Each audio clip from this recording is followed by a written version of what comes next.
Сәлем достар, каналыма қош келдіңіздер. Сүзбеден таңғы асқа осындай күшті тағам дайындаймыз. Ең алдымен творогты аламыз. Сүзбе 5%.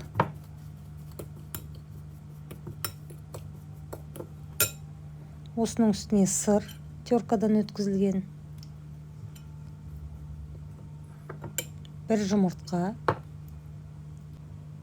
Кішкене тұз. Жақсылап араластырамыз. Содан кейін свежий петрушка қосқан дұрыс, дәмі жақсы шығу үшін. Бірақ мен мұздатылған. Соны саламыз. Содан кейін ұн. Ұнды негізі без глютен ұн салсаңыздар да болады, күріштің ұнын. Мен бірақ екінші сорт қара ұн салдым. Енді осыны жақсылап кішкене араластырамыз.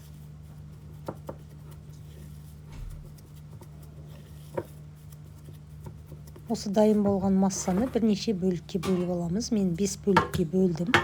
Осындай жақсы пергамент қолданыңыздар, жабыспайтын силиконизированный. Әйтпесе мына лепешкалар жабысып дұрыс алынбауы мүмкін. Пергамент сапалы болу керек. Осылай бөліктерге бөліп аламыз. Содан кейін осыны қолымызды сулап жайып шығамыз. Өйткені кішкене жабысады, сондықтан арасында қолдарыңыз сулап алғандарыңыз дұрыс. Осылай жайып болғаннан кейін 180 градуста бір 25 минуттай, 25-30 минуттай пісіріп аламыз қызарғанша.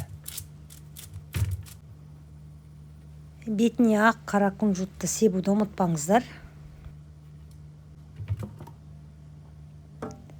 Міне осындай әдемі болып піседі.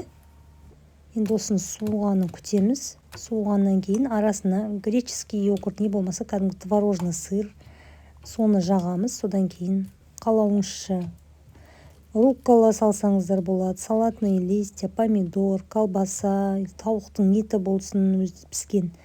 Любой нәрсемен салып жей беруге болады. Өте дәмді тіске басар және әрі өте пайдалы, өйткені құрамында сүзбесі бар. Міндетті түрде жасап көріңіздер. Осы видеоның астына описание бөліміне мен толық құрамын жазып кетемін.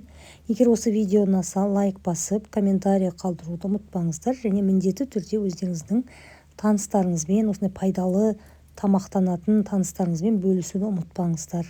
Бәріңізге ас болсын.